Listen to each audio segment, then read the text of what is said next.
Welcome back. તો રાજ્યમાં પ્રથમવાર ભાવનગર પોલીસ દ્વારા મિલકત જપ્તી કરવામાં આવશે। માનવ તસ્કરી, દેહ વ્યાપાર, સ્પા સેન્ટરમાં ગેરરીતિ કરનારા આરોપીની મિલકતો જપ્ત કરવામાં આવશે। ભાવનગર પોલીસ દ્વારા માનવ તસ્કરી જેવી અસામાજિક પ્રવૃત્તિ સામે ઝીરો ટોલરન્સની નીતિ અપનાવવામાં આવશે। બીએનએસ કલમ 107 હેઠળ માનવ તસ્કરીના રેકેટથી કમાયેલા રૂપિયા દ્વારા લેવામાં આવેલી પ્રોપર્ટી જપ્ત કરવામાં આવશે। વધુ માહિતી સાથે અમારા સંવાદદાતા અજીત ગઢવી જોડાયા છે। અજીત, જણાવશો કે પ્રથમ વખત રાજ્યમાં ભાવનગર પોલીસ દ્વારા મિલકત જપ્તી કરવામાં આવશે। કયા કયા ગુનાખોરી હેઠળ આવતા લોકો વિરુદ્ધ આ કાર્યવાહી કરવામાં આવશે? જી, વાત કરવામાં આવે તો ભાવનગરની અંદર આ ભાવનગર પોલીસની એક બહુ મોટી સિદ્ધિ કહી શકાય આ કામગીરી, કારણ કે રાજ્યમાં પ્રથમવાર આ ઘટના બનવા જઈ રહી છે।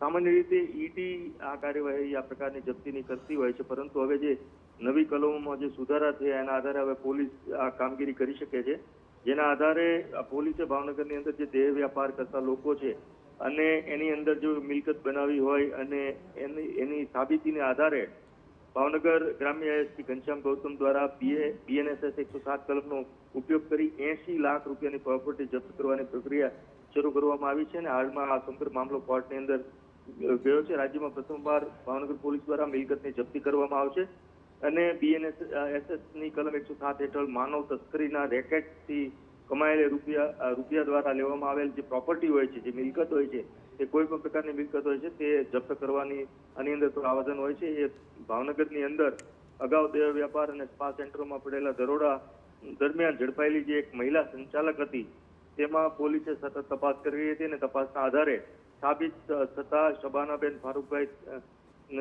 નામની આ મહિલા હતી તેના ઉપર કાર્યવાહી કરવામાં આવી છે અને કાર્યવાહીના આધારે હાલમાં સમગ્ર મામલો કોર્ટમાં ગયો છે। અને બિલકુલ અજીત, માહિતી બદલ આપનો આભાર।